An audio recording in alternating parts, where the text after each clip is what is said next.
Hey, hello everyone. Happy Thursday and happy first of the month. Welcome to this week's Ask FEW Anything from Malaysia. I am your host, Coco Wong. I'm the ambassador for female entrepreneur worldwide Malaysia, and I will be exploring different areas of a female entrepreneur's journey each month with you. So please join our community so that you get our updates all the time.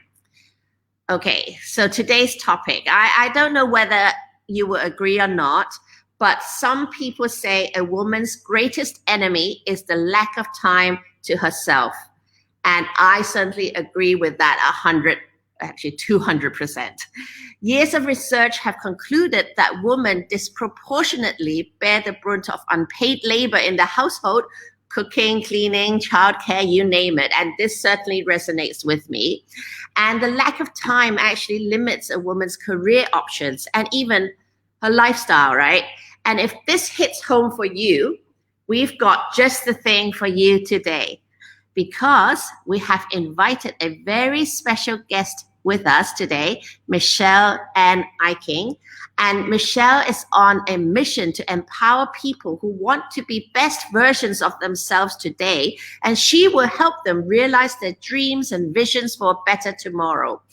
As the Chief People Officer at SelfDrvn, a company that specializes in helping motivate and empower employees, Michelle has the cutting-edge insights into helping others reach their potentials. And she is here today to give us some directions to help you and me reach ours too. So before we start, if you have any questions regarding today's topic, please feel free to ask away in the comment section, and we will get to them throughout this live stream. So Michelle, welcome, and thank you so much for agreeing to be here with us today. So why don't you start by telling us something about yourself and what you do? Yay, indeed. A little bit of a technical issue. But hello. Thank you so much, Coco, for that wonderful introduction. A little bit of a hiccup, but this is what women do best, right? We kind of survive under pressure and try to carry on and soldier on. I'm very glad to be here to talk about this topic. And I know we don't have much time, so I'm going to go straight into this bit about introducing myself. Here we go. And just let me know when everybody can see my screen. Yes, we can. Great. So who am I? I am first and foremost a wife and a mother. And the reason why that's very, very important to me is because I was actually told by 3 different doctors that I only had a 3% chance of natural conception, before I had my 2 children. So my daughter's 4 years old now and my son's 4 months old.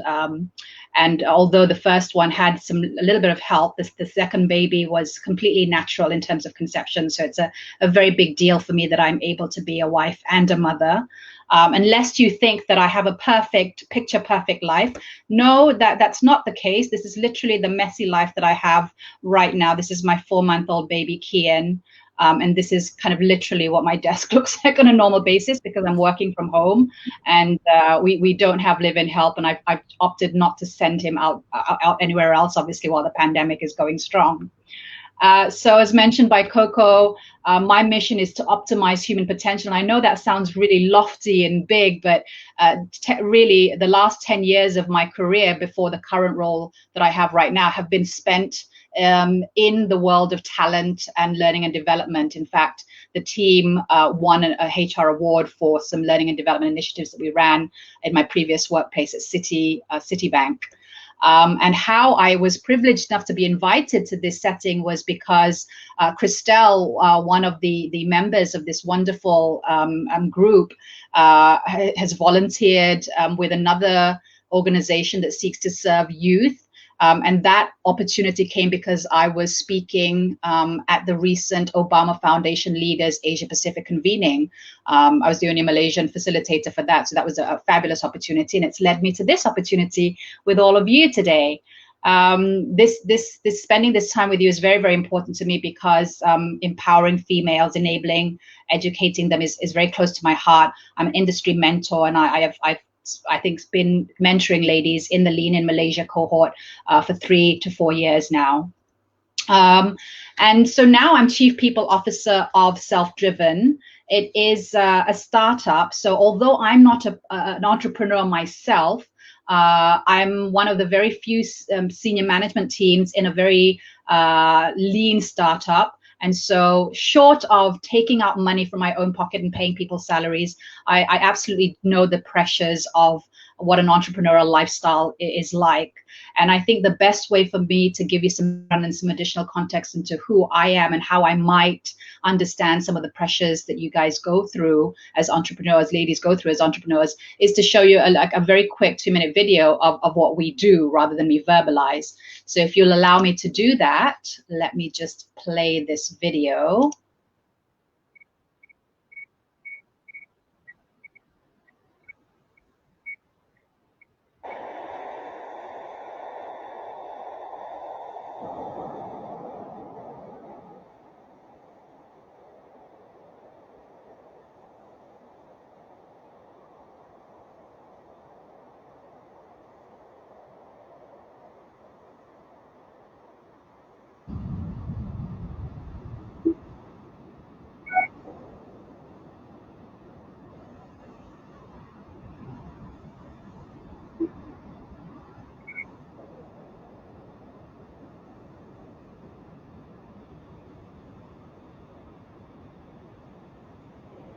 Michelle, we cannot hear the sound of the video. Is that right?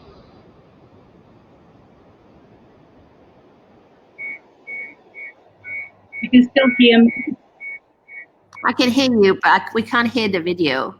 It's essentially just music and just the text, so I still get the effect, just music playing in the background, and it will finish fairly shortly.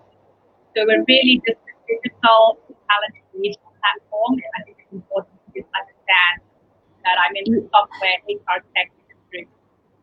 You are also breaking up a bit. So this is just going to end shortly.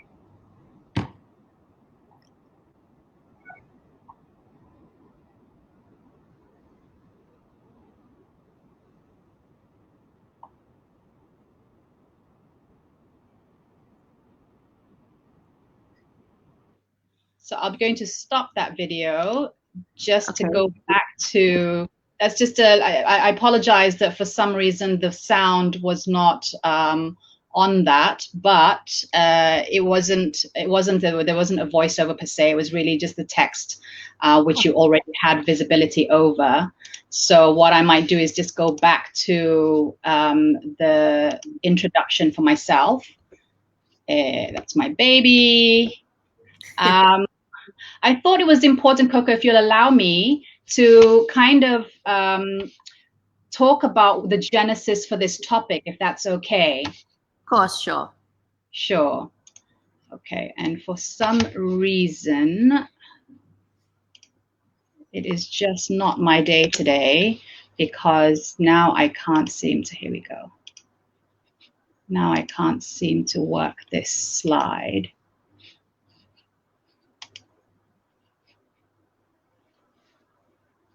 Okay,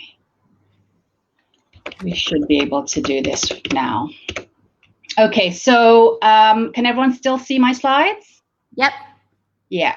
So I thought it was important to sort of indicate to you why it was very important to me to discuss this topic and see if it resonated with any of you. There was an article actually with exactly the same name of this title, the greatest enemy for women was the lack of time. It was a Guardian article. And the main points raised in the article were that, you know, you have great male philosophers and artists and writers, and it seems like there's so few women artists and writers and creators out there. And the article posits that really it's not the fact that we women don't have the talent, it's just that we've never had the time. And if the act of creation needs long stretches of time alone, and that's not something women can do, then we're shortchanging ourselves and the world really by not allowing ourselves and giving ourselves this time.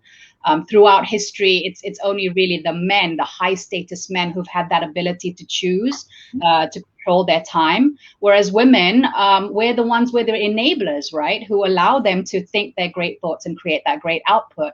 And so, you know, one of the things that I think many that cause this is the fact that we have motherhood guilt. I think, you know, hands up, a yay or on the chat perhaps, and Coco, you'll tell me if there's any yays. Anyone who feels guilty about taking time for yourself. In fact, when I shared the article with a lot of women that I knew, some of the language that they used around, oh my God, you know, yes, I feel like I stole 2 hours yesterday to do something for myself. And I said, listen to the language you're using. Steal.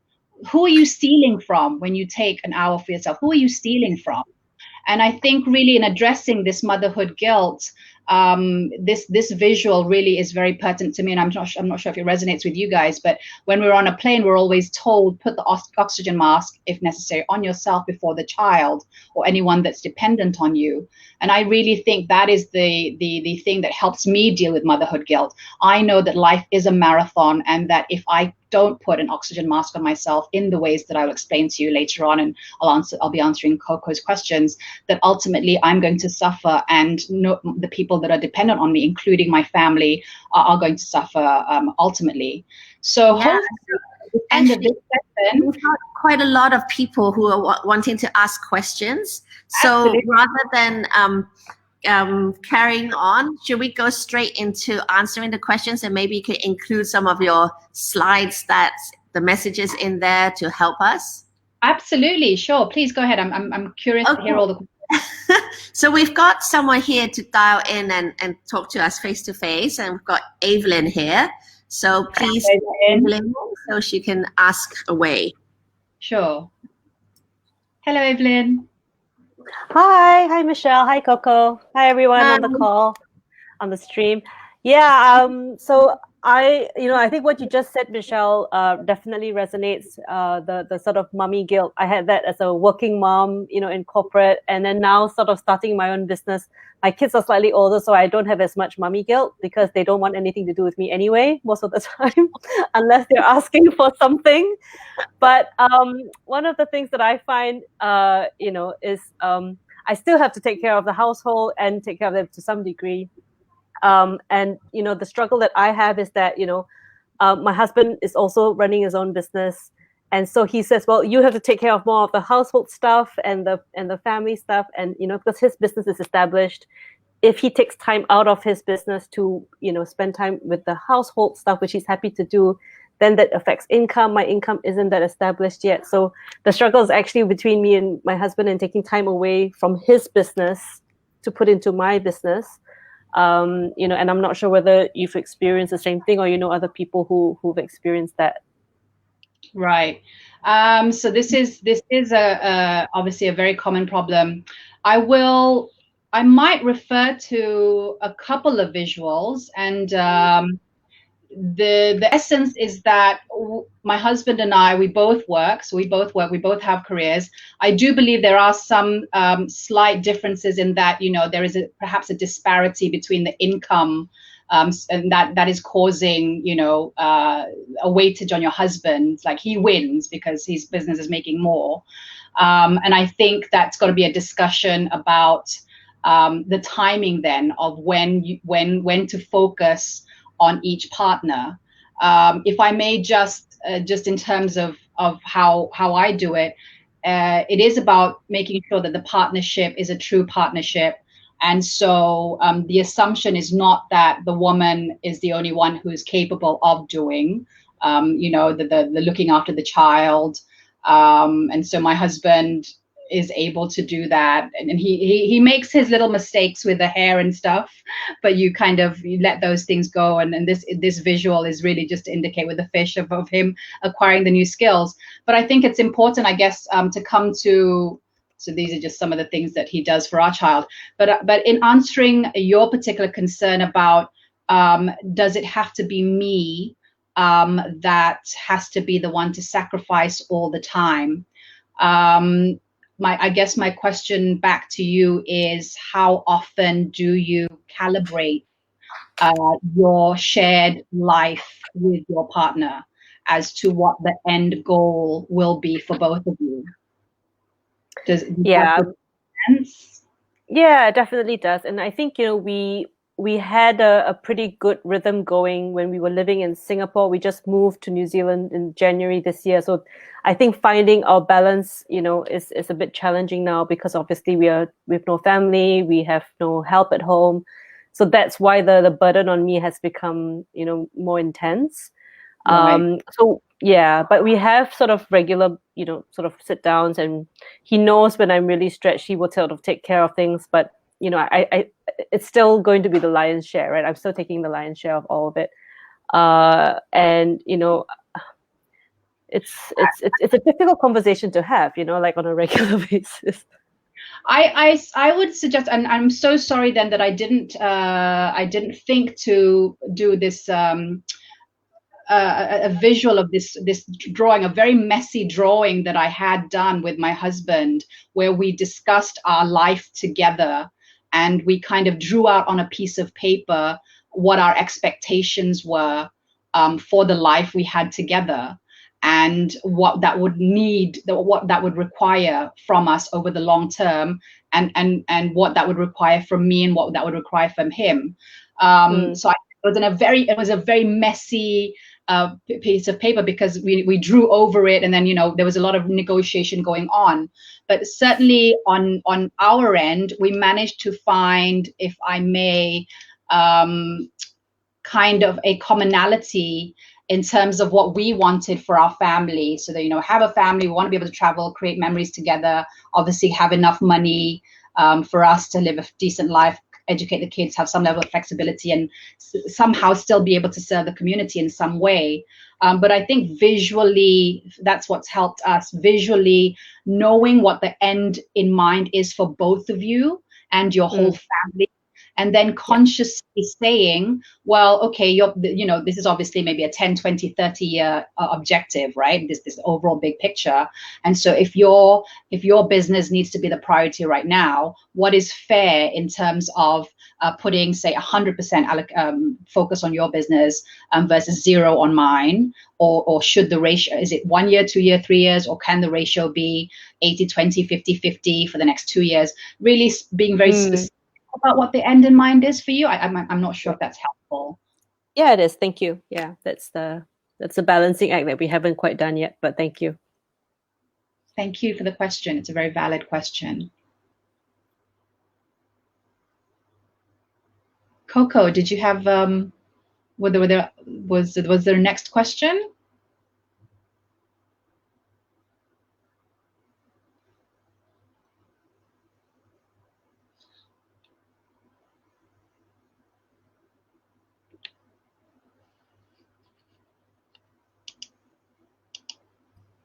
Okay, so we've got lots of questions. The next one is from Carmen about changing habits. How do we work smarter instead of harder?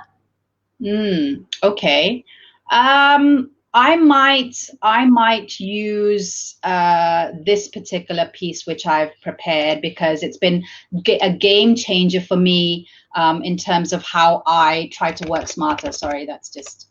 and it's the concept of not necessarily working hard, but working smart, because I'm trying to manage not necessarily time, but managing my energy. And so that I'm devoting the right kind of, I'm applying the task, or doing the task according to the energy level that I have. So just very quickly, what I mean by managing your energy is there are 4 types of energy that we experience at any one point in time, and you probably recognize this. The first type of energy is very low mental requirement. It's the habit energy when you're brushing your teeth or kind of waiting for a lift. And the tip there is, if that's your energy level, assign a task that doesn't need the brain work. So, but you can still be productive, so to speak, by perhaps when you're waiting for a lift, deleting unwanted phone pictures off your phone while you're waiting, or at the doctor's office. That might be a good use of habit energy if you're in that state. Right. Where if you're in the state of energy of being the audience energy, and this is sort of like, you know, when you're watching TV and you're not really actively thinking, you're kind of zoning out. This might be a good time to arrange for cleaners to come in, you know, outsource some of that work with affordable cleaners, and you monitor, but not necessarily have to do so much brain work yourself. And when your energy is a little bit higher and you're in the engagement stage of energy and you're able to use your brain, that's really the best time to schedule the me time that you're able to give yourself once you've got over the motherhood guilt. It's things that maybe are not necessarily urgent, but that are important. If you want to acquire a new skill or focus a little bit of energy in your business, do those tasks related to those when you have engagement energy. And of course, the highest level of energy is contemplative energy, you know, when we're talking about being in the zone. And this time differs for everybody. For me, for example, it's 3 a.m. when the kids have gone to bed. I've gone to sleep at 10 o'clock, for example. I'm not spending time on TV per se. I've gone to bed with my 4-month-old, got in a good, decent number of hours, and maybe I'll wake up at 3:30, 4 a.m. when the house is completely quiet. And that's when I'm in my contemplative energy and I can do my best strategizing work. So for me, this is a sort of a tip of working smarter with my energy as opposed to, you know, very hard with the limited time that we have. And I'm not sure if that's helpful for you. Right, that's certainly very helpful, and that resonates with me. I also work at night when it's all quiet, but then I have to sacrifice my sleep with it. Okay, yeah, that's what I meant about you kind of choose, you prioritize what parts of the day. So as I said, for me personally, I don't watch very much TV because that doesn't add value to my life, and I choose sleep over TV so that I can do other things. But we do have to give that give and take. Yeah, okay. So this is another question sent in by Tech Chin.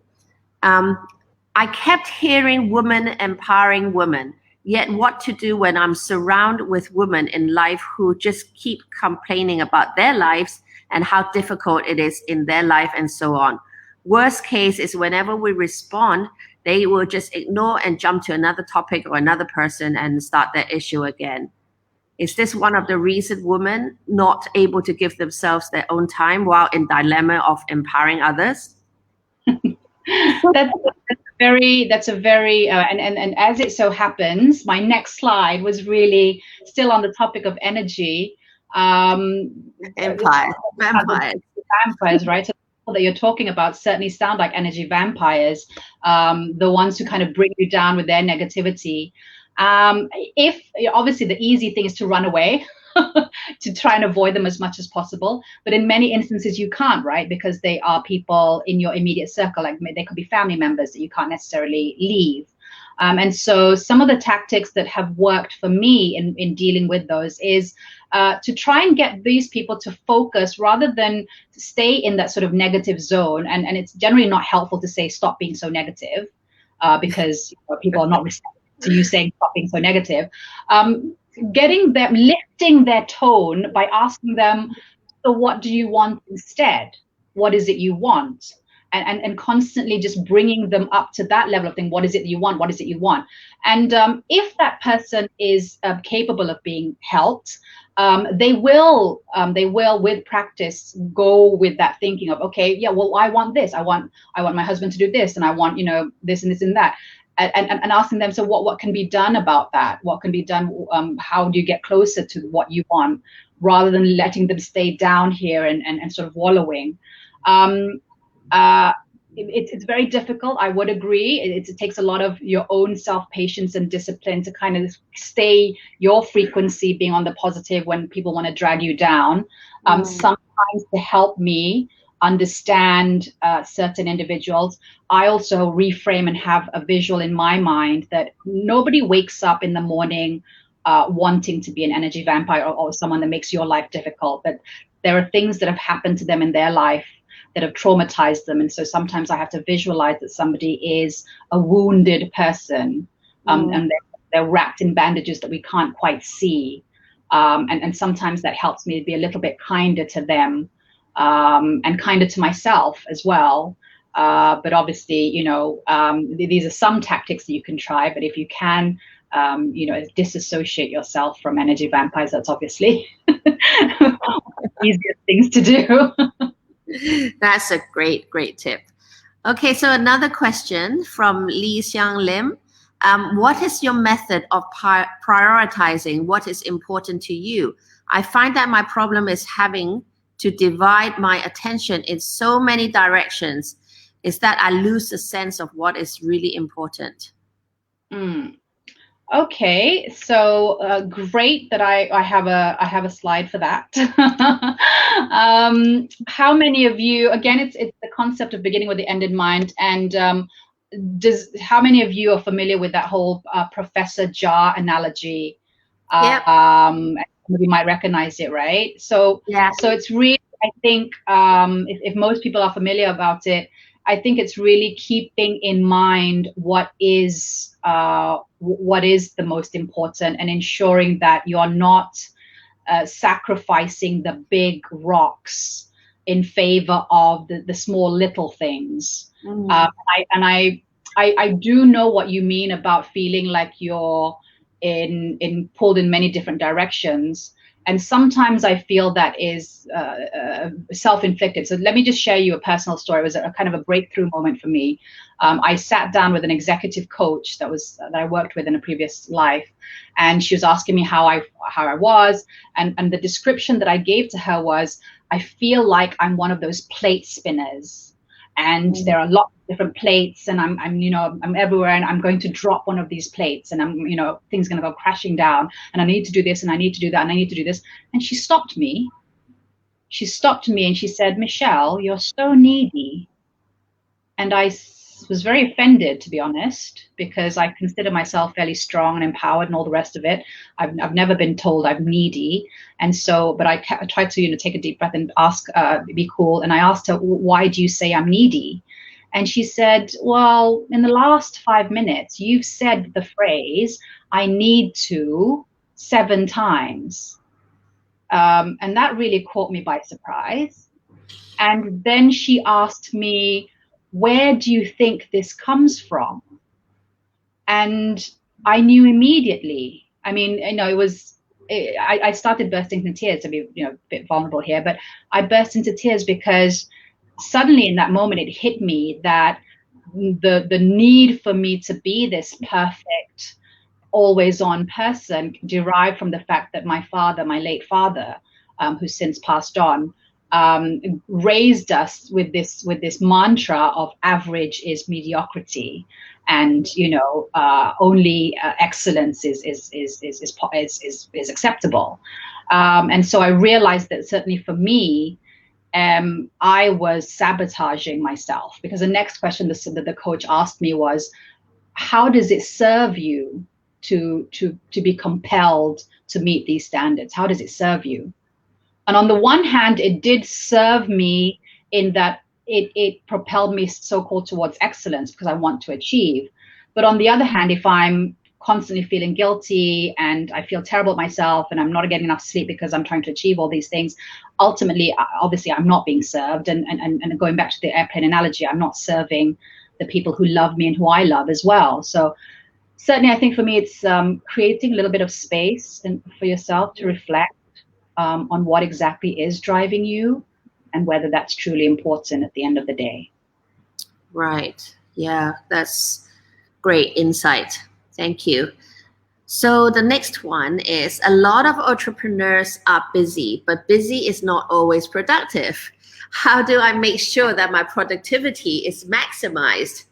That is certainly true. We're busy with nothing sometimes. And so, yeah, like as I mentioned, like the previous slide which you saw, really keeping in mind what is important to you overall in your life, and making sure that you put sufficient energy towards that. So another simple, I think, audit question that we have, and this one I learned from another female role model in my life. She said that, so she was doing a job, and she was the head of HR, of which looking after talent was one of the pillars.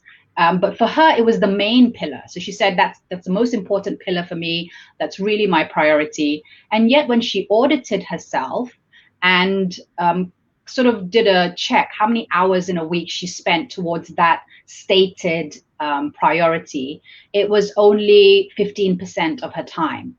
And I think that's why getting the data to see where your time goes and see whether it aligns with your values is really important, because then if you spend the bulk of your energy on things that truly matter to you, you will feel more in control of your life than if you simply allowed the day to just fritter. And if I may, just because I think many people are very visual people, one aspect of this for me, and it's a phrase I've taken from Michelle Obama, is this concept of planning for joy. Because your question was about how can I be productive? Well, productive is a very subjective term. Like it really depends on what you want to achieve, to productive towards what end, and whose future. Is it your boss's future, or someone else external to you, or is it your future? And right. Really, as women, we need to take control of the future that we want for ourselves, because if we're not the ones planning our time, then we're just going to be, someone else is going to do that, and most likely they're going to have us devote time on things that we feel are a waste of time. And this little picture here is just, I don't know. I told you earlier that I don't watch a lot of TV. I made an exception recently. While I was folding my laundry, I had on, I don't know if you guys watch Netflix, there's a latest show called The Home Edit. And I had it on in the background because I was multitasking. Had it on the background so I could be inspired to keep my house clean while, it's a home makeover organization show, and I was folding my clothes. And one particular episode really resonated with me, because there was an episode in which the woman had bought a skirt when she was 30 years old. And she told herself, when I am 40, I will wear this skirt to Paris.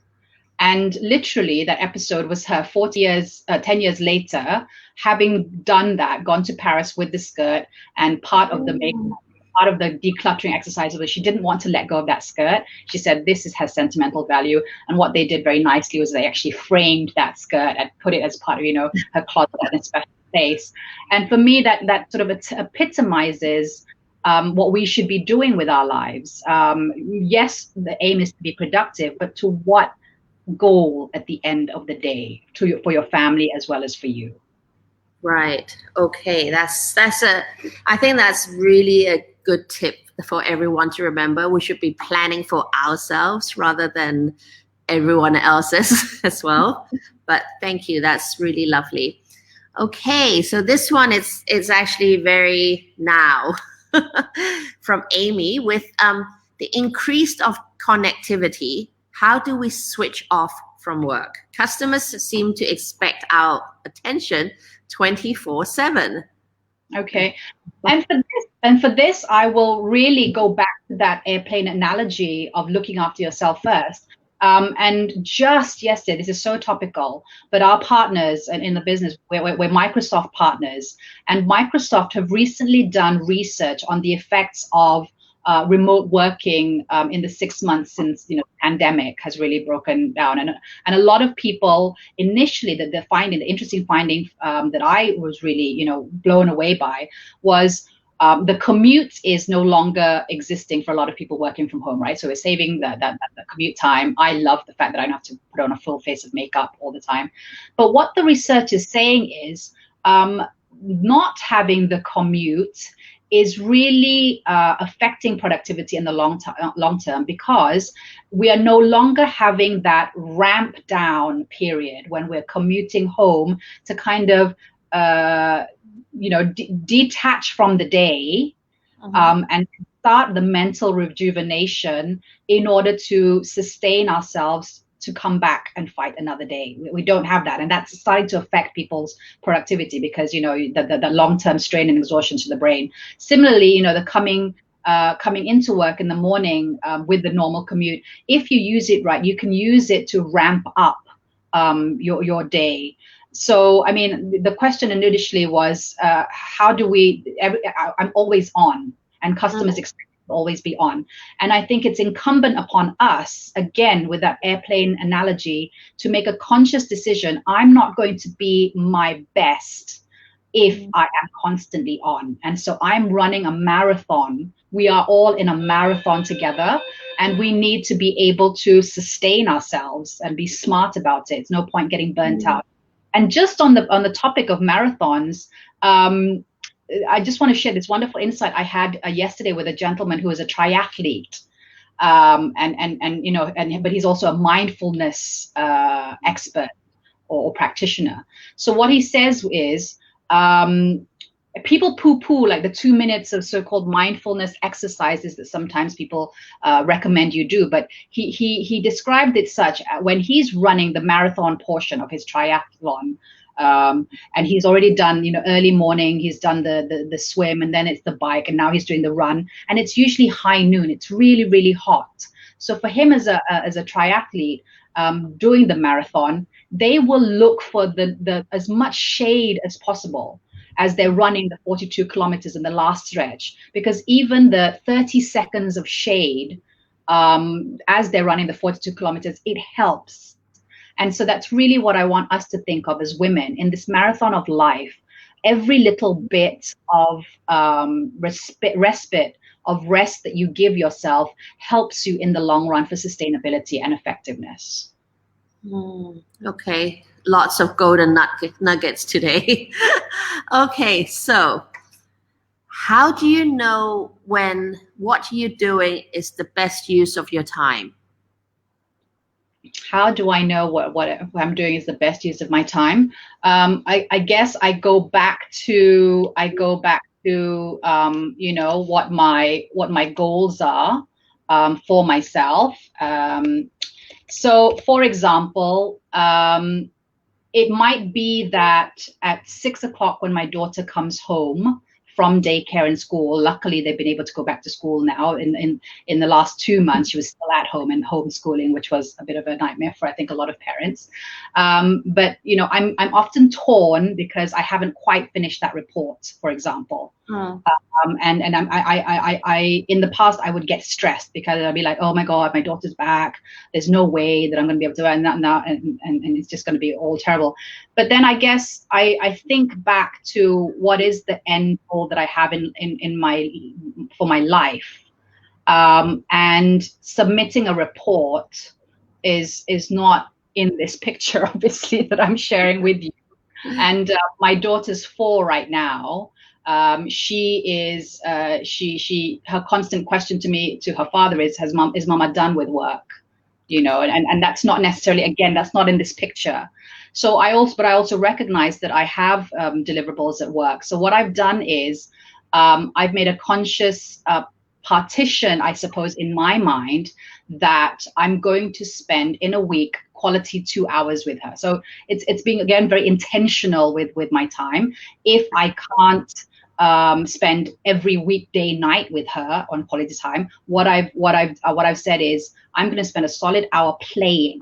And that's, it's not talking, it's not telling her to do, nagging her to do something, actually sitting down with her and playing with whatever she wants to play with for a solid hour. And I'm going to do it twice a week. It's going to be on Saturday. It's going to be on Sunday. And the outcome that I want. So there's an outcome. It's not just a task-based thing of ticking off the boxes. I've spent, 26 hours with her over the weekend between October to December. The outcome that I want, that I've set for myself, and I've actually put this on my LinkedIn, so publicly committed to this, is that after I've spent these 26 hours of weekends between now and December, my daughter should be able to recall with joy at least 10 of them.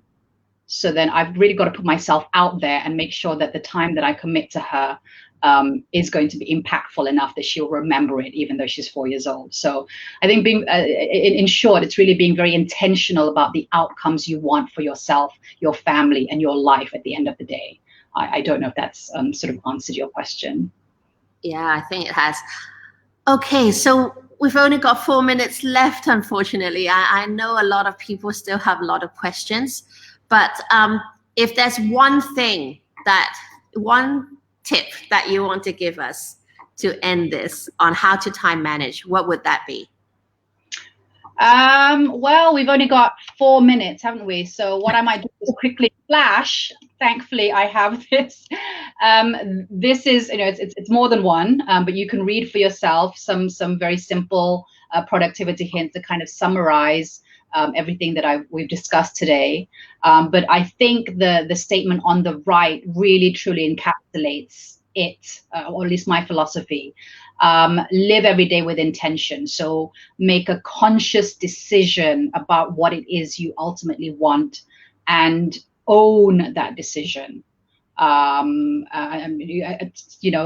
Take the consequences that go with it, and then don't apologize for it. You've made a particular choice. Go for it, own it, and be grateful that you had the opportunity to make that choice. Thank you so much, and so much to take away today from this short interview. But I'm sure that is really helpful to a lot of us as female entrepreneurs and as mothers, and just constantly struggling between tasks and things that we have in life. But if you have more questions for Michelle, please do send them through in the comments below. We will try and get them answered as much as we can. And don't forget to join our community with the link below to help get up to date with all the upcoming events. So thank you, Michelle, once again for joining us. It was really, really very, very useful, and so many great tips. So now I have to read. Yeah. Thank you so much. Thank you so much for having me and for spending the time with me. It's been a pleasure, connecting with you all, and again, remembering that I'm not alone in many of these dilemmas and challenges, and that we're all sort of in this together and finding a better way. So thank you again, and have a great remainder of the week. Yes, you too. And thank you everyone for tuning in and joining us today, and then see you next time. Yep. Bye-bye.